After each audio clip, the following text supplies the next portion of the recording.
Halo, selamat datang di video gua kali ini. Hari ini hari Rabu tanggal 11 Maret 2026 dan jam sudah menunjukkan pukul 10.45-an ya. Dan selamat datang kembali. Gua hari ini bakal dimulai dengan mengucapkan selamat datang kembali di video gua kali ini yang berjudul atau bertema ngobrol feedling, ngobrol sendiri video journaling yang episode ke-6. Di episode 6 kali ini gue sudah melakukan sebuah evaluasi terhadap video gue yang lalu, yaitu tentang problem di volume gue yang terlalu kecil. Dan ini gue pakai mikrofon eksternal punya bapak gue. Ini bisa taruh di sini nih tuh. Jadi seharusnya kualitas suaranya bisa lebih didongkrak lagi dan bisa didengar secara jelas gitu kan. Oke, kali ini di video ini gue bakal ngebahas tentang kita itu harus fokus terhadap kita yang bisa gitu. Kita itu harus fokus terhadap hal yang kita bisa. Dan itu tuh contohnya apa? Contohnya ketika kita duduk di bangku sekolah kan itu kita dikasih ujian, entah itu ulangan harian atau ulangan tengah semester atau ulangan akhir semester dan kenaikan kelas ya. Dan itu tuh di antara semua mata pelajaran itu tentunya kita enggak apa tidak bisa melakukan nilai yang tinggi di semua mata pelajaran. Pasti ada aja yang satu atau dua atau tiga mata pelajaran yang kita jago gitu, yang nilainya di atas rata-rata, di atas KKM gitu kan. Nah, yang gua pelajari dari fenomena tersebut itu adalah kita itu tidak seharusnya memusingkan hal yang kita kurang. Seperti contoh, gua dulu di sekolah nilai bahasa Inggrisnya lebih tinggi daripada matematika gitu kan. Dan itu tuh gue kayak matematika tuh gue tetep sempet belajar gitu kan. Cuman yang namanya gue itu nggak mungkin membutuhkan waktu untuk menghitungnya, makanya yang namanya ujian kan dikasih batas waktu gitu loh. Makanya gue kelemahan gue di matematika itu menghitungnya lama. Nah, jadi yang gue mau sampaikan di video ini itu adalah kalian gak harus bisa segala hal, tetapi kalian itu harus fokus di hal yang kalian bisa. Kayak misalnya kalian jago olahraga, kalian jago public speaking, kalian jago main game gitu kan. Nah, itu tuh menurut gue itu hal yang kalian jago itu hal yang kalian jago itu yang kalian bisa itu harus diasah lagi agar menjadi lebih bersinar dan lebih bagus lah gitu. Dan itu tuh membuat tingkat nilai tambah kita menjadi lebih plus di antara orang-orang lain gitu loh. Let's say kayak misalnya di sebuah kelompok organisasi atau sebuah kelompok gitu ya, di sektor ini tuh semuanya udah jago, cuman yang belum jago tuh di bidang A gitu kan. Nah, kebetulan lu di bidang A ini tuh lu dari kecil itu sangat-sangat sudah mahir dan sudah jago gitu, dan sudah paham bidang-bidangnya, entah itu seluk-beluknya gitu kan. Nah, itu menjadi salah satu keuntungan bagi kita agar kita bisa stand out, bisa perform di kalangan publik di masa yang akan datang gitu. Jadi sekiranya kalian masih di bangku sekolah dan minder, aduh kok gue ini nggak bisa menyentuh KKN gitu, kok gue di mata kuliah ini kok masih ngulang gitu. Nah makanya itu kita tidak boleh minder. Yang kita bisa lakukan adalah belajar kembali mata pelajaran itu atau mata kuliah itu, kita evaluasi sendiri sebisa mungkin, kita berusaha, dan pada akhirnya nanti hasil berkata apa, hasilnya apa, itu kita tidak terlalu terikat dengan hasil tersebut. Yang penting kita sudah memberikan usaha kita yang terbaik dan dalam mengevaluasi kekurangan kita. Dan itu tuh yang kita fokusin itu, fokus di satu hal itu, menurut gue bagus daripada kita hanya sekedar bisa di berbagai hal. Kayak kalau di istilah Inggrisnya itu jack of all trades, master of none. Itu tuh menurut gue itu lebih lebih baik kita jago di bidang hal, jagonya itu tuh sudah di tahap memahami seluk beluk hal di bidang tersebut gitu. Kayak misalnya sepak bola deh, itu kan itu salah satu olahraga yang banyak minatnya. Nah lu nih contohnya nih, lu nih itu tuh sangat memahami bagaimana cara formasi di sebuah tim sepak bola, cara meng-counter attack sebuah serangan, cara melatih fisik sebuah tim, cara melatih fisik seorang individu, bagaimana cara menendang bola yang benar, cara mengontrol bola yang benar. Itu tuh menurut gua bagus daripada kita hanya sekedar bisa di berbagai hal.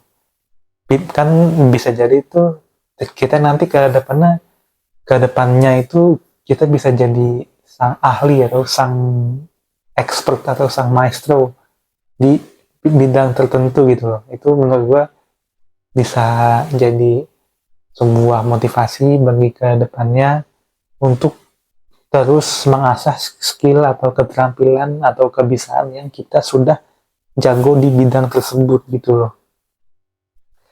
Kayak misalnya gue itu orangnya nggak begitu pandai dalam public speaking, makanya gue ini lagi di fase sebisa mungkin gue berusaha mengevaluasi dan terus memperkaya diri gue,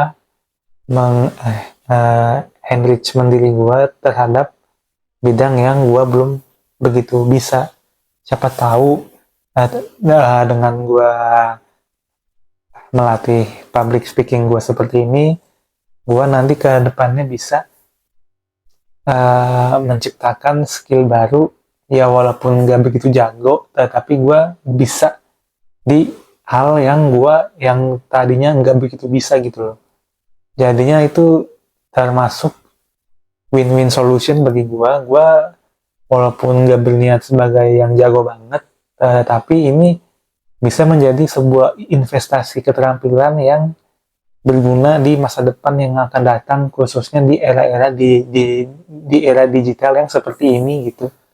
Karena dengan kita mengasah kepercayaan diri kita dan kita mengasah kepandaian kita berbicara, kepandaian kita mengolah kalimat, mengolah kata di depan kamera dan juga di depan publik yang ramai gitu, itu kita bisa mendeliver atau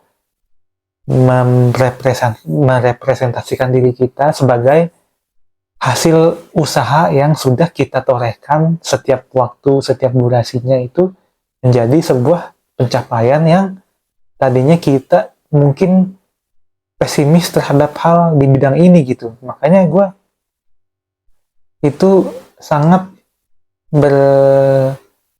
berinvestasi terhadap skill-skill kita yang tadinya belum terbuka atau masih terkunci di diri kita, dan itu menjadikan kita potensi, bukan menjadikan kita sebagai minder. Gue nggak pandai di bidang ini, makanya gue menghindari yang seperti ini gitu kan.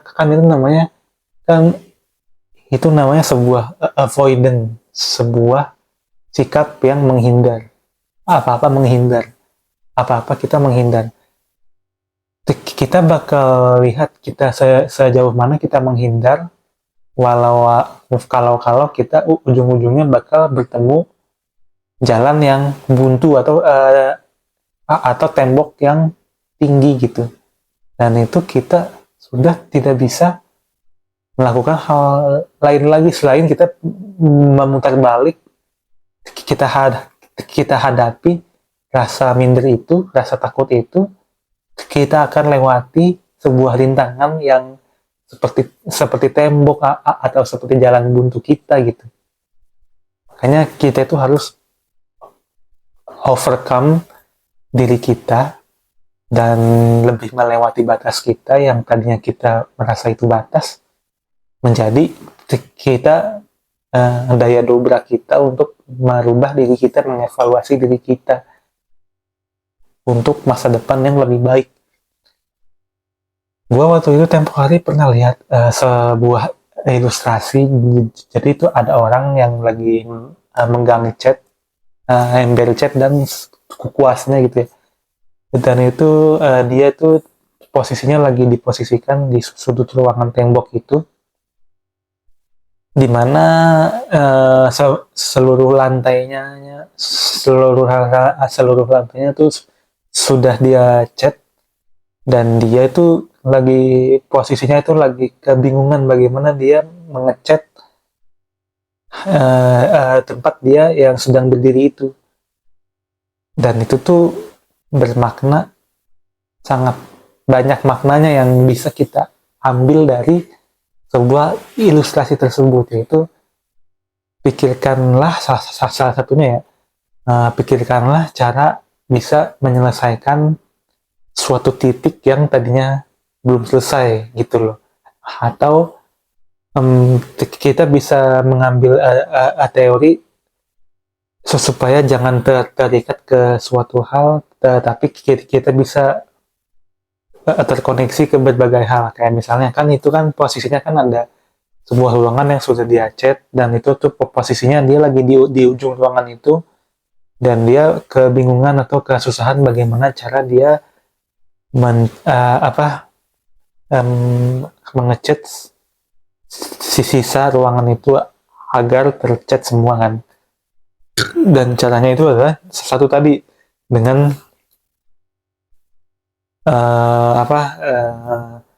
dia tidak dengan dia berani memberanikan diri untuk melangkah ke depan, menghadapi yang area-area basah itu, lalu dia akan ngecat lagi yang titik itu, yang titik yang belum dicat, lalu dia mengevaluasi lagi yang step-step langkah-langkah dia yang merusak cat yang basah tersebut gitu. Itu yang cara satu. Dan yang cara kedua itu adalah menggunakan teori untuk tidak terikat ke satu hal tertentu, tetapi kita bisa mengambil tindakan untuk selalu balik lagi ke terus terhubung ke hal yang di sekitar kita gitu. Kayak misalnya kan itu kan posisinya kan dia lagi di sudut ruangan yang dimana seluruh ruangannya itu sudah dicat basah, sementara dia ingin mengecat yang bagian titik yang dia belum cat tersebut, yang masih kering gitu kan. Nah itu caranya apa? Caranya dengan nunggu yang itu kering dulu, lalu dia melangkah ke depan, lalu dia ngecat lagi yang spot atau titik dia yang ingin dia cat itu. Jadi yang cara kedua ini ada hal yang dia tidak memutuskan untuk tidak terlalu terikat, yaitu dengan cara dia tidak terlalu fokus bagaimana cara dia harus di saat itu juga harus ngecat titik yang belum dicat itu. Nah itu dia menggunakan teori untuk selalu tidak terikat, yaitu dengan cara menunggu yang sisa ruangan itu kering terlebih dahulu, lalu dia em, melangkah maju ke yang sudah kering, lalu dia akan cat lagi di tempat yang tadi dia akan cat tersebut gitu. Gitu. Itu adalah sebuah analogi atau ibaratnya bagaimana kita untuk tidak terlalu fokus ke satu hal aja, tetapi kita juga harus mengevaluasi di hal yang kita kurang, walaupun itu ujung-ujungnya hasilnya berkata apa, yang penting kita itu harus berusaha dulu, berusaha terlebih dahulu gitu. Yang penting itu kita berusaha, toh nanti juga pada akhirnya usaha tidak akan mengkhianati hasil. Mungkin itu sebuah topik pembahasan untuk episode ke-6 kali ini, dan gue ya akan menegaskan lagi dan lagi untuk tidak mengedit video ini dalam segi visualnya, entah itu ngekat videonya, entah itu menambahkan mempercepat videonya atau menambahkan edit-edit yang lain. Gue nggak akan melakukan sejauh itu. Palingan sih yang gue akan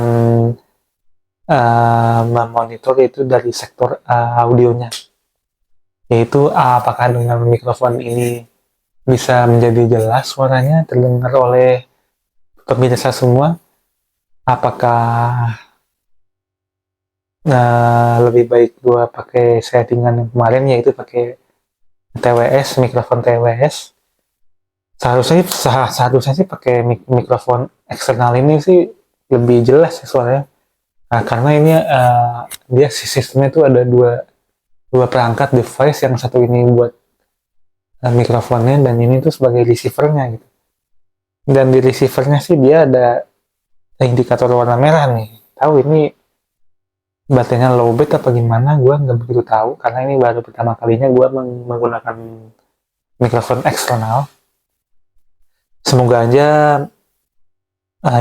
indikator merah ini itu adalah tandanya dia ini power on ya, enggak yang lowbat mungkin gitu. Mungkin kalau gue colokin USB sih, ini sih ada slot lubang USB sih. Nanti deh gue akan coba. Mungkin ini harusnya dicas dulu atau gimana, nggak tahu. Tapi sih tadi sebelum gue ngerekam ini, gue sempet ngecek juga kan. Gue sempet troubleshooting buat ngecek apakah ini mikrofon yang works gitu di aplikasi perekam suara bawaan HP gue gitu kan. Dan itu tuh dia menunjukkan gelombang-gelombang audionya tuh terdengar sangat bagus gitu. Berarti apa? Itu artinya berarti device ini tuh dia membaca input suara di device ini gitu. Makanya gue berasumsi, oh ini device-nya works nih kan. Oke, jadi gue memutuskan menggunakan perangkat ini gitu loh. Jujur gue udah gak sabar melihat hasil suaranya bagaimana, apakah lebih baik dari yang settingan gue kemarin gitu. Makanya gue ini sudah mau OTW ke menit 19, dan lagi-lagi gue bakal berusaha untuk menggiring video ini agar durasinya memenuhi kriteria gue, yaitu ke 25 menit ya. Jadi ini dalam 30 video yang akan gue buat ke depannya bakal berdurasi 25 menit. Nggak lebih nggak kurang, mungkin lebihnya bakalan gue jadi kalimat penutup. Untuk episode yang besok, yang episode ke-7, gue bakal ngebahas, mungkin gue bakal mencoba hal-hal yang sekiranya yang gue akan coba di video-video yang lalu, yaitu mencoba mengangkat tema yang spontan apa adanya ya, karena gue juga bikin video ini nggak pakai skrip, jadinya just go along as I record. Jadi sih seharusnya besok itu hari yang sangat gua bakal berusaha memutar otak gua agar videonya terus berjalan ya. Dan juga gua bakal menggunakan device ini tentu saja jika kualitas suara yang ini tuh bagus dan terdengar jelas gitu loh. Dan gue bakal coba sih ini tuh seperti ada slot apa buat colokan lubang USB tuh kayaknya buat ngecas deh. Kayaknya ini dia merah sih, dia apa lampunya nyala merah, entah itu indikator buat nyala atau dia lowbat, nggak tahu ya, mungkin itu gue coba deh, gue juga belum tahu sih. Ntar juga abis ini sih gue bakal ngecas dia karena di situ ada lubang apa lubang USB-nya juga. Oh mungkin besok kita bakal membahas perkembangan teknologi ya. Kayak misalnya apa aja sih perkembangan teknologi dari tahun segini sampai segini, perbedaannya apa. Kayak misalnya contoh dulu tuh gue lihat perangkat penyimpanan eksternal yang bisa dibawa kemana-mana tuh seperti floppy disk. Floppy disk itu kan dia bentuknya seperti kotak gitu ya kalau floppy disk. Nah ini gue pengen membahas bagaimana perkembangannya sebagai contoh aja nih ya, spoiler buat episode depan itu bagaimana perkembangan pada perangkat penyimpanan eksternal yang bisa dibawa-bawa itu dari yang namanya disket atau floppy disk menjadi flash disk atau mungkin SD card yang bisa yang kecil banget tapi dia penyimpanannya luas gitu, bisa jadi 1 tera, berapa gigabyte gitu kan. Mungkin itu yang bakal jadi topik pembahasan kita besok ya, karena gue juga orangnya itu tertarik ke teknologi, terutama ke perkembangan hardware dari zaman ke zaman ya. Kayak misalnya graphic card kan yang kayak di televisi tuh, yang tadinya kita menggunakan televisi tabung atau kita bisa sebut CRT TV, televisi CRT itu kan dia tabungnya gede tuh sampai ke belakang-belakang kan, terus